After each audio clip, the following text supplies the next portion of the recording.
going on, guys? So I've been wanting to, for a really long time, make a video about how I develop film at home. I shoot primarily 35 and 120, and I used to develop with places like the Darkroom and Bushwick Darkroom, but that got expensive and I learned how to develop at home. So I kind of really just wanted to do a quick demonstration, not super scientific or informal, of how I develop at home and then share the results. So right now I have in here, I've already taken out of the canisters in a black bag. I have a roll of Portra and then a roll of just Kodak Color. So it's already in there. And then actually over here, I have all my chemicals ready to go. I got my developer, my bleach, my fixer. I'm using a sous vide or sous vide, however you say it, to keep it warm and everything. Right now, it's at a perfect temperature of 102. So we're just gonna go through step by step of how to develop at home. It's really easy after you give it like a 1 or 2 time try. So we will just start with gloves. The first thing you wanna do is you wanna wash your film. So we don't want it to be too hot, but we don't want it to be cold water. So we want it to be like lukewarm water. Just to kind of wash off all the fingerprints and the gunk and the dirt and dust that may be on there. You can kind of see some of the initial layer come off. So now that that's clean, we're gonna take our developer over here and then pour the whole thing on in. All right, so we have it in here now. So we gotta set a timer.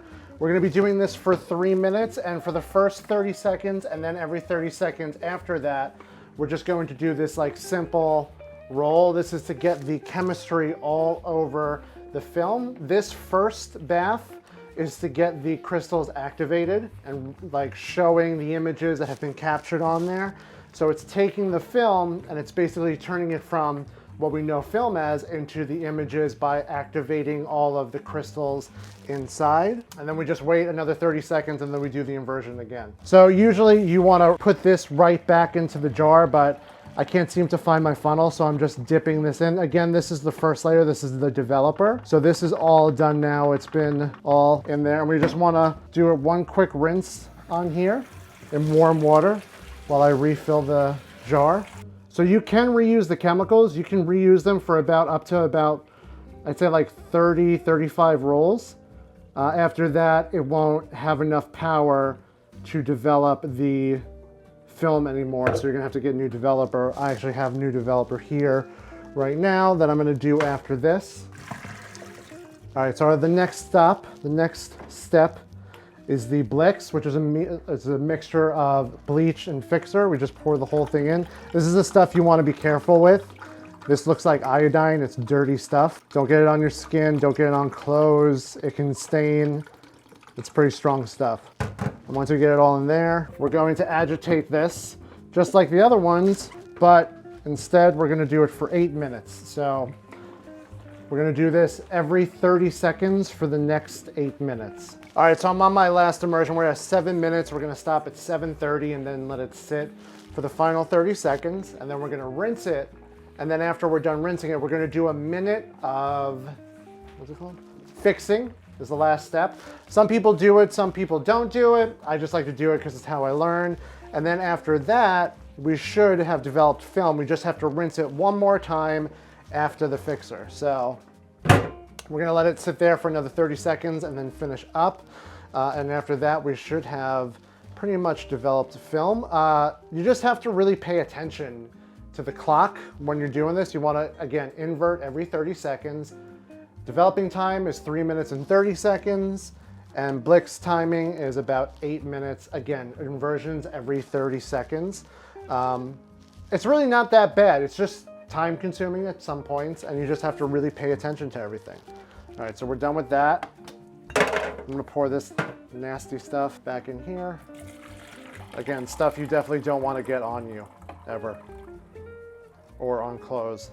It's also extremely important to rinse in between sessions because you want to make sure that all of that chemical stuff is off the film, because you don't want to cross-contaminate, because if you do, you're going to ruin your chemicals and your film potentially. And again, this last step is kind of optional.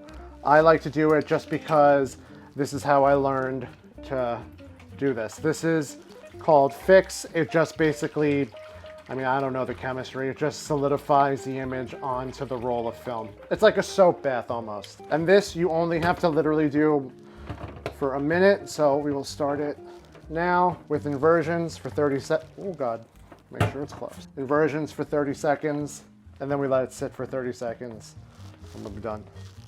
All right, so it's been a minute. I'm gonna pour this back in here so I can change it and add it back to the bottle. Again, this is the fixer step, and this is just a minute long 30-second inversions, and then 30 seconds of just sitting there. So now the final step is to wash the film. So there's two ways you can do this. You can either fill this up and rinse and repeat, or you can let it sit like this for 3 minutes. I'm just gonna let it sit like this for 3 minutes because really quick, couple of things. When doing color film, the two most important things is time and temperature.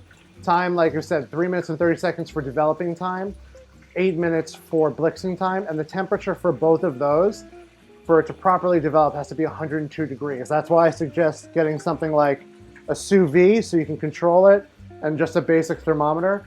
Most taps can also get up to, gosh, I think like 200 degrees in some of these places. Mine can get up to 180 degrees, but I don't want to do that.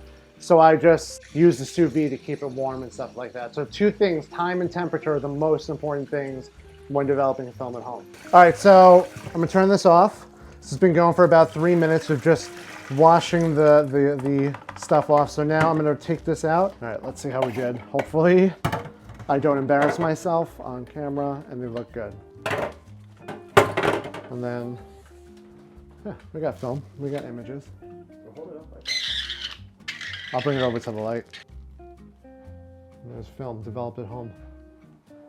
So now that I dried it off, I'm just going to put these like weights on the bottom and then put this one up here, and then we're gonna go to the bathroom and hang it up. I recommend hanging them in the bathroom to dry and just like letting them sit here, because the bathroom has the least amount of dust and has the most amount of moisture in your home, and this needs to stay dust proof and semi-moist so it doesn't curl on itself. So I'm gonna throw the hot water on so we build up some steam. So that's basically it. That's how you develop film at home. It's actually pretty simple, pretty fun. It can save you a ton of money and keep your film photography going. So I hope you got something out of this. I know it was quick and not very detailed, but that's not really my style. There's a ton of great videos out there. I just wanted to show my process here at home. So I'm gonna let these dry and then develop them, put them up online, and actually, here they are right now. Hopefully they came out well. So just make sure to subscribe, thumbs up, like, and I'll see you next time.